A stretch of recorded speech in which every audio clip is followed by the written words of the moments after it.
छोटे से गांव सूरजपुर में गोपाल अपनी पत्नी सरिता और बेटी गौरी के साथ रहता था। गोपाल बहुत मेहनती इंसान था, लेकिन उसके पास अपनी कोई जमीन नहीं थी। वो गांव-गांव घूमकर मिट्टी के सुंदर बर्तन बेचता था। किसी तरह उसका परिवार चलता था। उस गांव में शहर से एक अमीर कुम्हार व्यापारी धनराज अक्सर आया करता था। वो गांव वालों से मिट्टी के बर्तन खरीदकर शहर में महंगे दामों पर बेचता था। गांव वाले उसी को अपने बर्तन बेचते थे। एक दिन धनराज को गांव में काम करते करते बहुत देर हो गई। शाम ढल चुकी थी। वो सोचने लगा, अगर अब शहर के लिए निकला तो रात हो जाएगी। रास्ता भी सुरक्षित नहीं है। आज रात यहीं रुकना पड़ेगा। लेकिन किसके घर जाऊं? अगर किसी कारीगर के घर रुक गया तो अगले बार वो ज्यादा दाम मांगेगा। मुझे ऐसा घर ढूंढना होगा जिससे मेरा कोई लेन देन ना हो। तभी वहां से गोपाल गुजर रहा था। उसने धनराज को देखकर कहा, अरे धनराज जी, आप अभी तक गांव में हैं? रात होने वाली है। कोई परेशानी है क्या? धनराज मन ही मन मुस्कुराया। अच्छा मौका है। गोपाल तो सिर्फ बर्तन बेचता है, इससे मेरा कोई व्यापार नहीं। अगर इसके घर रुक गया तो मुझे कोई नुकसान भी नहीं होगा। ये तो टोकरी में बर्तन बेच रहा है ना, ये मग भी बेचता है। ये क्यों ना आज इसी के घर रुक जाऊं? कल सुबह और कारीगर से भी बात करने में आसानी होगी। फिर उसने मासूम बनते हुए कहा, हाँ गोपाल, आज देर हो गई। सोच रहा था रात यहीं कहीं गुजार लूं। इतनी रात हो गई, यहाँ से निकलना मुझे सही नहीं लगा, क्योंकि मेरे पास कुछ धन भी है। रात गई है, रास्ते में पता नहीं कोई चोर भी मिल जाए। इसलिए मैं सोच रहा हूँ रात यहीं रुक जाऊं, घर कल सुबह चला जाऊं। लेकिन मुझे समझ नहीं आ रहा है कि किससे मदद मांगूं। पता नहीं कोई इसके लिए राजी होगी या नहीं। मैं किसी को तकलीफ भी नहीं देना चाहता हूँ, इसलिए सोचा कि इसी घर में कहीं कोना देखकर रात गुजार लूं। अरे नहीं नहीं सेठ जी, आप कैसी बातें कर रहे हैं? आप हमारे मेहमान जैसे हैं। आप एक काम करिए, आप मेरे घर चलिए, सुबह होती ही चले जाना। नहीं नहीं गोपाल, तुमने कह दिया इतना ही काफी है। तुम्हारे घर में भी तुम्हारे पत्नी और तुम्हारे बच्चे होगा, उसको क्या तकलीफ देना। मैं यहीं ठीक हूँ, तुम चले जाओ। अरे नहीं नहीं सेठ जी, हमें कोई तकलीफ नहीं होगी और मेरे पत्नी को भी कोई तकलीफ नहीं होगी। आप चलिए, मेरे घर चलिए। वैसे गोपाल, तुम्हारा बहुत बहुत शुक्रिया। तुम्हारा तो मुझसे कोई लेन देन भी नहीं, फिर भी तुमने मेरी इतनी मदद की। सचमुच तुम एक नेक दिल के इंसान हो। घर पहुंचकर गोपाल ने सारी बात अपनी पत्नी सरिता को बताई। सरिता बोली, कोई बात नहीं, मेहमान भगवान स्वरूप होते हैं वैसे भी। और अभी खाना बनाने जा रही हूँ, उसके लिए भी बना देती हूँ। वो अभी भूखे ही होंगे।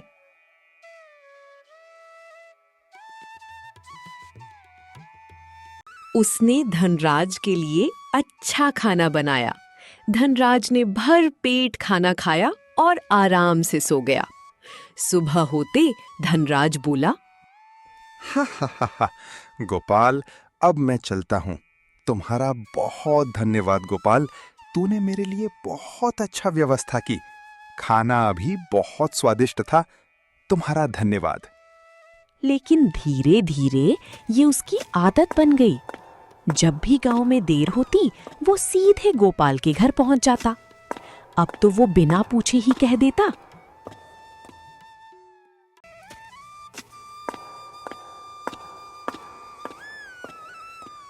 गोपाल, थोड़ा खाना मेरे लिए भी अपनी पत्नी से कह के बनवा देना। बहुत भूख लगी है। ओके?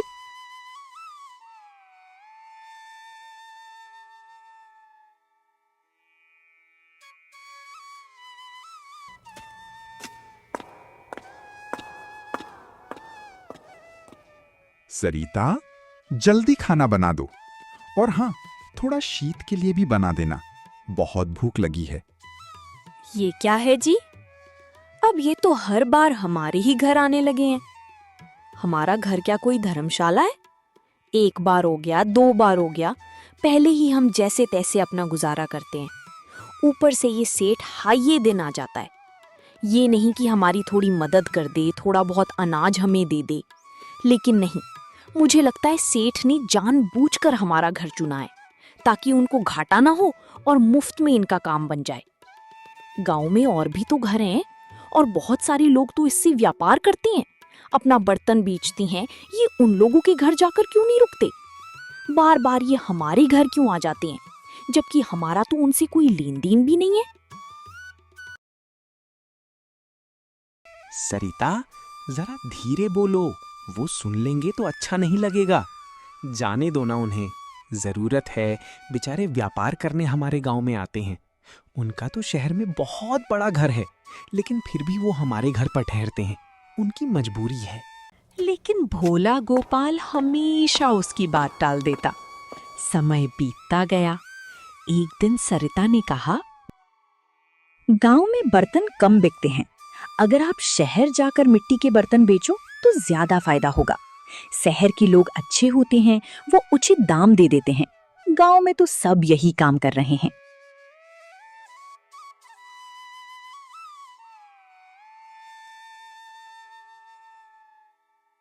अगले दिन वो शहर गया। उसके सुंदर और गोपाल को बात सही लगी।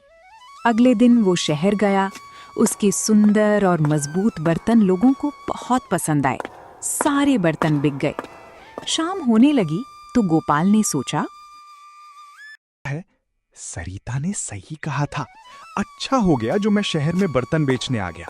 गांव में तो कोई बर्तन खरीदता ही नहीं है, लेकिन सचमुच शहर के लोग तो बहुत अच्छे होते हैं। अब मैं ऐसे ही शहर आकर बर्तन बेचूंगा, बहुत अच्छा मुनाफा होने लगेगा। लेकिन अब तो शाम होने को आई है, मुझे सेठ जी के घर जाना होगा। कल सुबह होते ही मैं निकल जाऊंगा।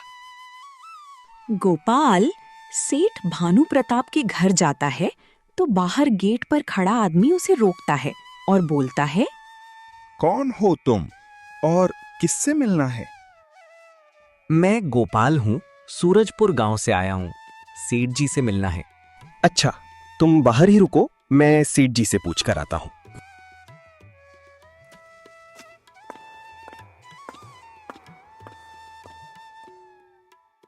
सेठ जी, बाहर कोई आदमी आया है, बोल रहा था उसका नाम गोपाल है, उसे आपसे मिलना है। क्या उसे अंदर भेज दूं? अरे नहीं नहीं, मैं उसे अच्छी तरह से जानता हूँ, उसे अंदर भेजने की कोई जरूरत नहीं। तुम उसे जाके कह दो मैं घर पर नहीं हूँ और मेरी पत्नी घर पर अकेली है, तो अंदर आने की कोई जरूरत नहीं है। उसे बाहर से ही भगा दो।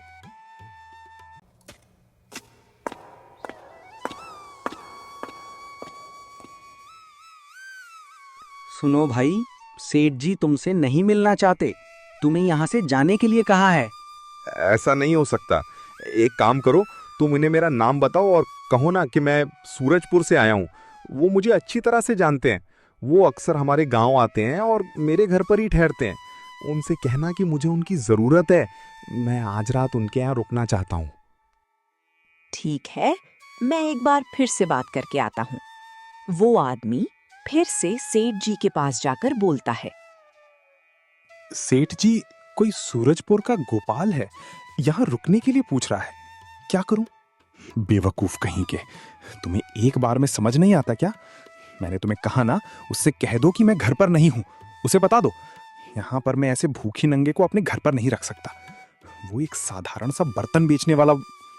बेवकूफ कहीं के, तुम्हें एक बार में समझ नहीं आता क्या? मैंने तुम्हें कहा ना, उससे कह दो कि मैं घर पर नहीं हूं। उसे बता दो, यहाँ पर मैं ऐसे भूखे नंगे को अपने घर पर नहीं रख सकता। वो एक साधारण सा बर्तन वाला गरीब और भिखारी है। उसकी औकात नहीं है मेरे घर में पांव रखने की। और क्या मेरा घर कोई धर्मशाला नहीं है जो मुंह उठाकर चला आया? उसे बाहर से ही भगा दो। भाई, सेठ जी तुमसे नहीं मिलना चाहते। बड़े लोग सिर्फ अपना मतलब देखते हैं। हमने तो उसे अपना समझा था। अब मैं कहाँ जाऊंगा, कहाँ रहूंगा? मेरे तो कुछ। अरे भाई, ऐसा करो, चलो आज रात मेरे घर रुक जाओ। वैसे भी मैं अकेला रहता हूं, तुम्हें कोई परेशानी नहीं होगी। तुम्हारा बहुत बहुत धन्यवाद भाई।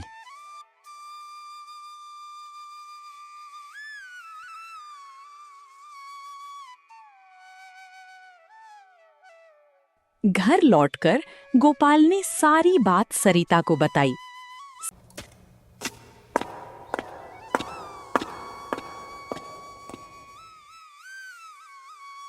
मैंने पहले ही कहा था, आपने ही मेरी बात नहीं मानी। अब आने दीजिए उस सेठ को। उसे दरवाजे से ही ना भगाया तो मेरा भी नाम सरिता नहीं। एहसान फरामोश कहीं का।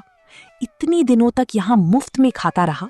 हमने उसे अपना एक कमरा तक दे दिया था ताकि वो आराम से सो सके, उसे किसी बात की दिक्कत ना हो। और उसका शहर में इतना बड़ा घर होने के बावजूद उसके पास आपके लिए थोड़ी सी जगह तक नहीं थी। उसे जरा भी शर्म नहीं आई।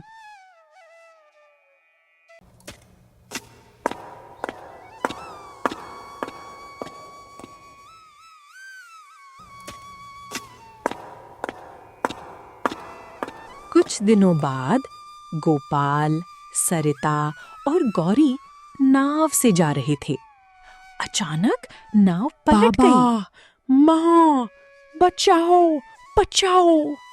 गौरी, खुद को बचाओ। मेरी बेटी, कोई मेरी बेटी को बचाओ, कोई हम लोगों को बचाओ, मेरी मदद करो। गांव वालों ने गौरी को बचा लिया, लेकिन गोपाल और सरिता हमेशा के लिए दुनिया छोड़ गए।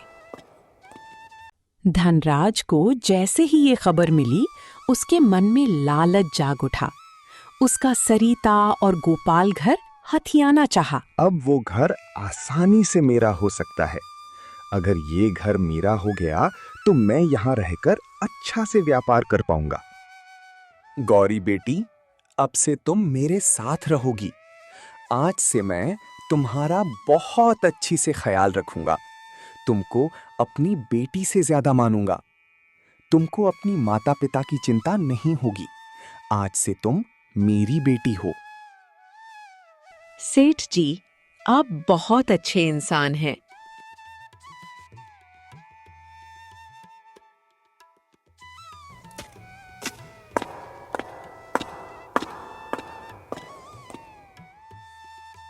शहर पहुंचते ही धनराज और उसकी पत्नी का असली चेहरा सामने आ गया।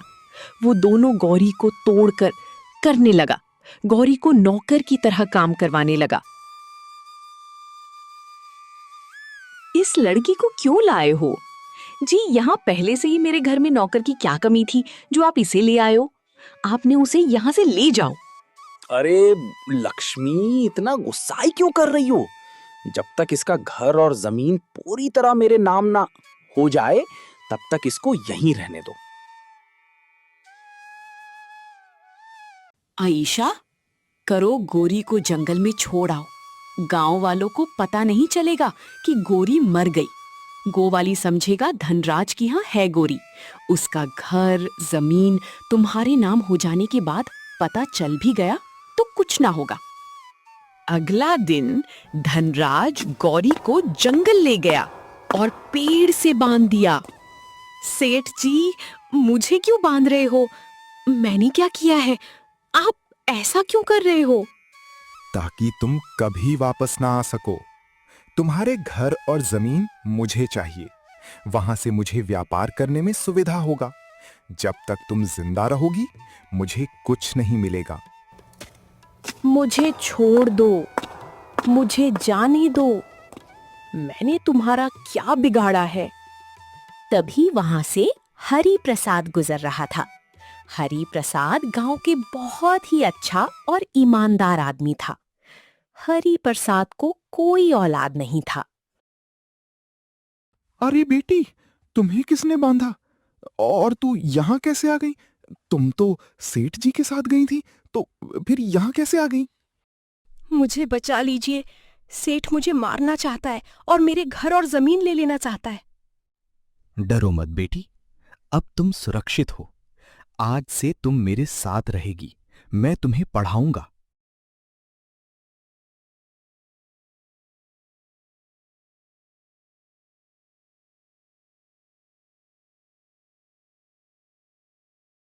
हरि प्रसाद और पार्वती ने गौरी को अपनी बेटी बना लिया और उसे पढ़ाया लिखाया। हाँ बेटी, अब तुम्हें कभी अकेला नहीं रहना पड़ेगा। सालों बाद गौरी एक सफल व्यापारी बन चुकी थी। बहुत बड़ा घर लिया, जमीन लिया, लेकिन उसकी मन में धनराज को सबक सिखाना बाकी था। अब समय आ गया है कि धनराज को उसके कर्मों की सजा मिले। पहले धनराज के बेटी को बताऊंगी। अगर उसने सजा नहीं दी तो मैं दुगनी। गौरी ने धनराज की बेटी राधा को सारी सच्चाई बता दी। मुझे यकीन नहीं हो रहा कि मेरे पिता इतने गिर सकते हैं, थोड़ी सी जमीन और एक घर के लिए ऐसा कर सकते हैं। मैं ऐसे इंसान को पिता नहीं मान सकती। मैं सारी रिश्ता तोड़ लूंगी। तुम टेंशन मत लो, मैं उसको इसका सजा दिलवाऊंगी। धनराज अपनी बेटी को खोकर पूरी तरह टूट गया। उसे अपने लालच और बुरे कर्मों का पछतावा होने लगा। मेरे लालच ने मेरा सब कुछ छीन लिया। मेरा बेटी, तुम कहाँ चली गई? मेरे पास वापस आ जाओ। मैं जिंदगी में ऐसा काम दोबारा नहीं करूंगा। अंतिम सीख, जो इंसान दूसरों के लिए गड्ढा खोदता है, एक दिन खुद उसी में गिरता है।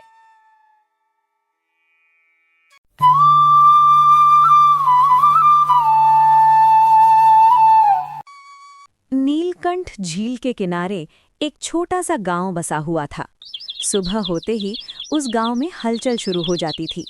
हर घर से मछुआरे अपनी नाव और जाल लेकर झील की ओर निकल जाते थे। वही उनकी रोजी रोटी का एकमात्र सहारा था। अरे देखो भाई, हमारे गांव का सबसे बड़ा सेठ आज मछली पकड़ने आया है। अरे, इसको मछली की क्या जरूरत? ये तो शायद पकड़कर दान करेगा।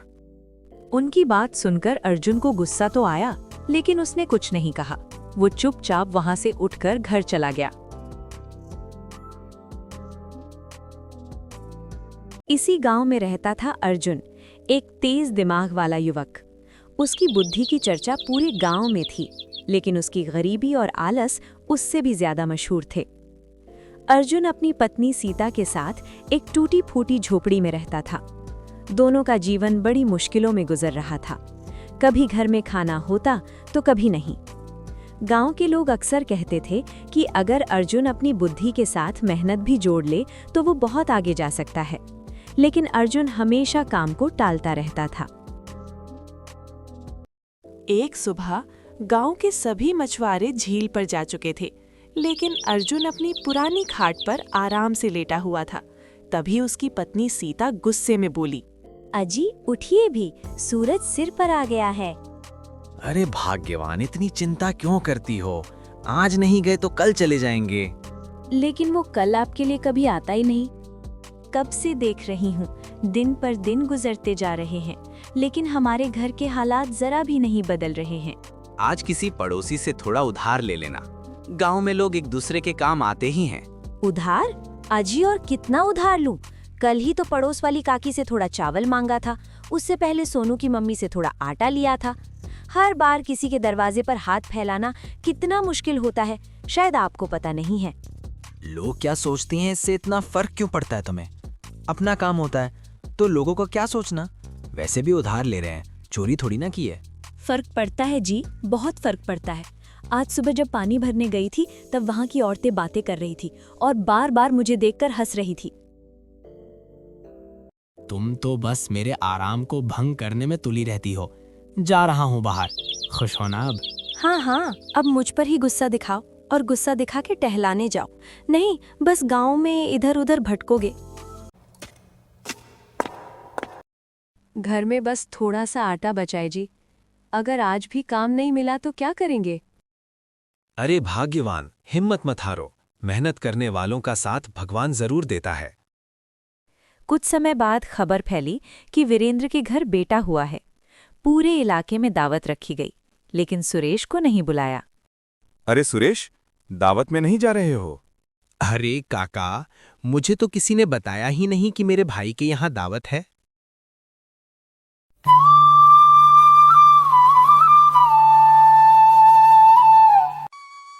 एक बड़े से इलाके में, जो पहाड़ियों और खेतों के बीच बसा था, दो भाई रहते थे। बड़े भाई का नाम था वीरेंद्र और छोटे भाई का नाम था सुरेश।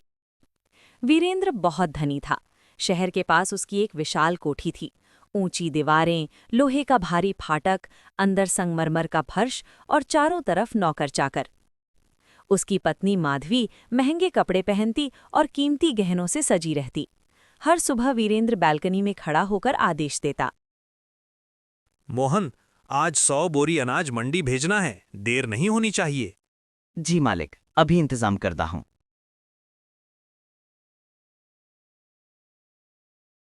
घर में हर सुख सुविधा थी, लेकिन रिश्तों में अपनापन कम और घमंड ज्यादा था। उसी इलाके के किनारे पर एक छोटी सी झोपड़ी में सुरेश रहता था। उसकी पत्नी सीमा और बेटा चिंटू। सुरेश बहुत गरीब था। उसका छोटा सा खेत था, लेकिन उससे गुजारा मुश्किल से होता था। वो रोज काम की तलाश में निकलता, कभी मजदूरी, कभी सामान ढोना, कभी खेतों में काम। एक दिन सीमा बोली, घर में बस थोड़ा सा आटा बचा है जी। अगर आज भी काम नहीं मिला तो क्या करेंगे? अरे भाग्यवान, हिम्मत मत हारो। मेहनत करने वालों का साथ भगवान जरूर देता है। उस दिन भी सुरेश को काम नहीं मिला। घर में बस थोड़ा सा चावल था। तीनों ने मिलकर खिचड़ी खाई और एक दूसरे का सहारा बने रहे। कुछ समय बाद खबर फैली कि वीरेंद्र के घर बेटा हुआ है। पूरे इलाके में दावत रखी गई, लेकिन सुरेश को नहीं बुलाया। अरे सुरेश, दावत में नहीं जा रहे हो?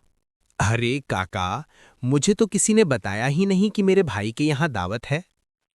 रास्ते में लोगों से खबर सुनकर सुरेश को दुख हुआ, पर उसने सोचा शायद भूल हो गई होगी। वो अपने बेटे के साथ गया और एक छोटा सा लकड़ी का पालना उपहार में ले गया। कोठी में पहुंचते ही लोग उसे अजीब नजरों से देखने लगे। किसी ने पूछा, तुम कौन हो? मैं वीरेंद्र का छोटा भाई हूँ। ये मेरा भाई नहीं, ये मजदूर है। ये सुनकर सुरेश का दिल टूट गया। चलो बेटा, यहाँ हमारा रुकना ठीक नहीं। उस दिन भी सुरेश को काम नहीं मिला। घर में बस थोड़ा सा चावल था। तीनों ने मिलकर खिचड़ी खाई और एक दूसरे का सहारा बने रहे। कुछ दिनों बाद एक बूढ़ी औरत इलाके में आई। वो पहले वीरेंद्र के घर गई और खाना मांगा। वीरेंद्र ने उसे डांट कर भगा दिया। बेटा, थोड़ा खाना देबो। यहाँ कोई भंडारा नहीं लगा है, जाओ यहाँ से।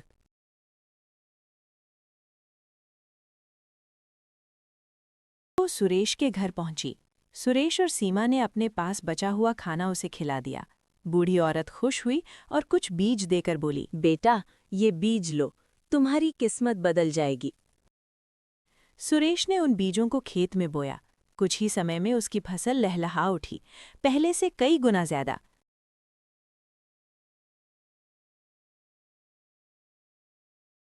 सीमा, देखो फसल कितनी अच्छी है। ये मेहनत और दुआ का फल है। उसने नया घर बनाया, अच्छा जीवन शुरू किया। उधर वीरेंद्र का घमंड बढ़ता गया। उसने मजदूरों का शोषण किया, उनका पैसा रोका। एक दिन सभी मजदूर काम छोड़कर चले गए।